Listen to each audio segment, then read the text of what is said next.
and this is a new edition of Raks Me a Question. So Raks Me a Question is an occasional series of videos that I do on Q&A style things that come up that don't have to do with technique or choreography or things like that. And as you can tell, I'm not on my pink couch like usual. I am actually in Pagosa Springs. I'm up in the mountains in Colorado this week. And Mr. Monkey and I are hanging out here, having some family time. And so we're going to go ahead and tape right here. So this time what we're going to cover is we're going to cover issues in the classroom, issues that students have that keep them from getting the most out of their class and enjoying the class, and also issues that teachers have that they feel keep them from being able to teach their best class and run class in a way that is beneficial for everyone. So we're going to cover some of those. I did ask for suggestions and thoughts on this topic in the Glitter Lounge on Facebook and also on Twitter, and so this is where all of these points have come up from, and also from my own experience as well. So the first thing we're going to talk about is arriving late. And this is a concern that the teachers have, and definitely one that I agree with. So I always start my classes on time, and even if I know not everyone is there yet and people I'm expecting, but it's time to start class, then yes, class starts on time. And that's really important. If you're renting space from a studio, or if you're in a studio space that has classes before and after you, it's just plain old courteous to the teachers who come after you to make sure that you run your class on time, so that you don't have to either clip your class short so that they can start on time, which shorts your students what they're paying for, or that you're running late and causing the other class to run late, which can really just back up the whole studio, and it's not a good way to do things. So aside from that, aside from just the practical point of managing the studio and arriving late, it's really important to start classes on time, because it teaches students that they should be there on time. Because if you are waiting for them, then they're going to subtly get the message, whether they're going to be completely aware of it, or whether they're just on a kind of subconscious level, they figure out that, oh, I don't have to be right on time because, things are going to start maybe at 5 after or 10 after. So it's good to keep your class running smoothly by starting on time. But what happens for the people who do come in late? Everyone has something that comes up sometimes. Maybe it was an important phone call they had to get off of, or it's a traffic jam, or car trouble, or they had to leave a little bit late from work.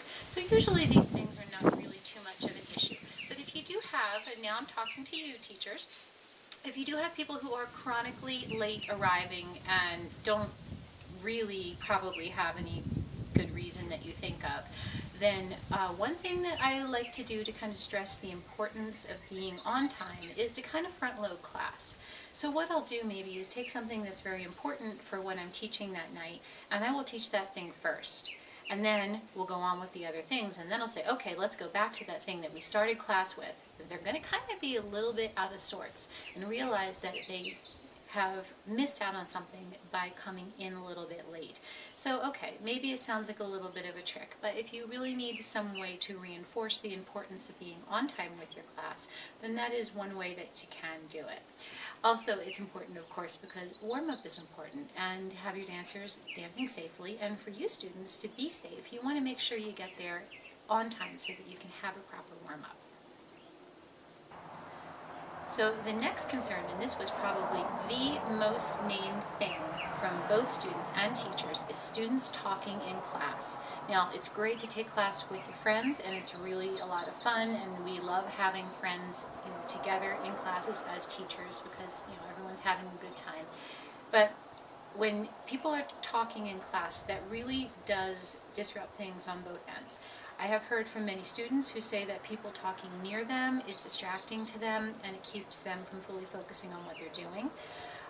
For some people, it just annoys them because it makes them feel like other people in the class aren't taking classes seriously as they are, and that is apparently a concern for them. And from a teacher's point of view, it's very annoying. It's not only disrespectful, it's also very distracting. And you don't know what what people are talking about, and if it's even relevant to what you're doing, and things like that. So from a teacher's point of view, it is very distracting. There's enough going on in the classroom to keep track of with all the students and where you are in your lesson plan for the night to have to manage these things. So what do you do about it? Well, if you're a student and nothing is being done about the issue from the teacher end, you could always change your place in the room if it's possible. You know, just go ahead and move to another part of the room at some opportune time, maybe after you've done a down the floor combination or something, when it's a good time to just relocate yourself. From a teacher's point of view, I make the assumption that what they're talking about is relevant to what we're doing, and that there's a question, and so usually I'll take a couple steps towards the people who are there and say, can I answer a question for you? And that usually stops things right in their tracks. Sometimes there is a question and I'll answer it, and sometimes it's like, no question, and then okay, well, let's go back to what we were doing. So, you know, I don't really like to be the heavy, and so, you know, I just make the assumption that what's going down is actually just a conversation about class, and so I'll just kind of come and address it like that. The second most common thing that the teachers shared in the different forums where I asked about this topic was about students answering each other's questions, and one person showing someone else how to do something when they're in somebody else's class. So from a teacher's point of view, this is first off disrespectful, because people came to have instruction from one teacher, whether it's a workshop or whether it's a regular class, and so that's where they should get their instruction. And frankly, some students are equipped to answer a question and some are not. And some are probably better off minding what they need to do for themselves rather than minding someone else. Because sometimes these corrections come as a result of the person next to them asking a question. And sometimes it comes as a result of just the other person making an observation, and it's really unsolicited advice. So this is really two different things. So if it comes from someone asking the person next to them a question, then probably it's a really good idea to reiterate to your class that they are always welcome to just put their hand up or shout out a question, and questions are welcome, and make sure they know it's okay for them to ask the teacher questions. In the other case, where you have unsolicited advice, well, this one's a little bit harder, and a lot of times the students who are on the receiving end of this are not appreciative of this at all, I think what you can imagine. So in that case, when I see something like that going on again, I'll take the tact of going towards the two people and saying, is there a question that I can answer? In this case, usually there is a question, and I will answer it, and then once I'm done with that, I'll go to the person who was giving the advice, and then I'll also check in with them, and I'll say, okay, let me see how you're doing with your ummies over here. And I'll go ahead, and if there's corrections to be made, I will definitely make them. So that's just another way to handle that situation, because unsolicited advice or advice from the other students is not what students came to class for. So as a teacher, we want to make sure that we know that all of our students are aware that questions are welcome in class, and they should always ask them, because usually they benefit more than just the person who asked the question. They benefit the whole class, because sometimes it just brings in the explanation that the instructor gives. It just brings a new level of understanding for other people who hadn't even thought that maybe they had that question in their head. One of the less common concerns that the teachers voiced and on the forums, and it's still interesting, is one of the students asking two specific questions. So I'm not sure exactly what she meant by that, but I know I definitely have experienced times when students have asked a question that was related to what we were doing, but headed into a direction that maybe I wasn't planning on going in that particular class. And if there's time, I'll usually address it briefly, and maybe make sure the answer is somewhat satisfied, to the student. And if there's more interest in it, then I can always say, oh, we can talk about this after class, if that's a good thing, because you want to encourage your students to be curious and to think a little bit past what you're presenting, of course. So if the class, more or less as a majority, is interested in something, and we're not on a time constraint of having to finish a section of choreography or in a rehearsal or something like that, then ultimately we teach the people who are in the room, and if everybody is interested in going down that path, then we'll go there for a little bit, and then I'll bring it back to what I had planned. So that's just one way to handle it. It really kind of depends on what you have available to you time-wise, and how many people who are in the room are interested in the kind of side question that was brought up. Another concern that was brought up was another one from teachers about students asking in what in their opinion is too many times to re-explain the same thing. So there's a couple of things about this. Well, I think that when we explain something, a movement or a transition or a part of a combination, that we have to realize that some people learn in different ways. Some people need a lot of verbiage. Some people need to kind of get an imagery of what's going on. Some people just need to kind of feel what's going on literally. Sometimes just plain old hold on to your hips and kind of get a sense of the shape. Everyone learns differently. So if I need to re-present something, if I see like maybe, I've maybe got 50% of the class that still doesn't have it, I'll present it with a different angle. Of course, it's the same thing that I'm teaching, the same step or the same combination, but I'll try and explain it just a little bit differently. I'll try and put a little bit more focus on maybe the footwork, or trying to give a different kind of description of the shape, or count it out maybe a little bit differently, because some things are going to just ring bells with some people and some things with others. Sometimes we do have some people who have a very difficult time picking up a certain thing or a certain section of something. And in that case, once we've gone over it a couple of times, it is okay to say, we need to move on with this, but if you want to check in with me later on that after class or something, we can talk about that section. And no, I'm not saying that you're going to go and teach them privately after class, but if they really need more help, you can offer a private lesson for the student if that's what they want. Or maybe they fix it a little more simple than that if you just take a few minutes after class. So yes, there does have to come a point where you say, I've explained this enough times and you got to move on. And that's not one of the most favorite parts of managing a class as a teacher, but something that sometimes has to be done. Another item that came up was students suggesting or trying to change what is planned for the evening or planned for class. They may say, I don't like this move, can we do this move instead? Or they'll say, oh, well, what if we do it this way? Well, I think that if it's that they don't like the move, sometimes I can say, well, man, this one's not your favorite, but this is definitely a move that we need to learn because it's an important part of the belly dance vocabulary. And so just address it, acknowledge it, and move right along.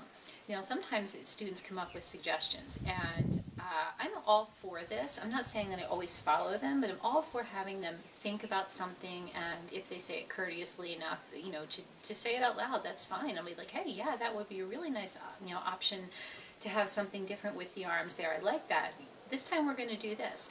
But, acknowledge the fact that they're thinking and they're using their creativity, because I think that's a positive sign. It means that your students are really engaged in class and they are engaged in the material, and that their brain is on, and that they've, got things working up there, and they're also applying maybe other things that you've taught them at other times.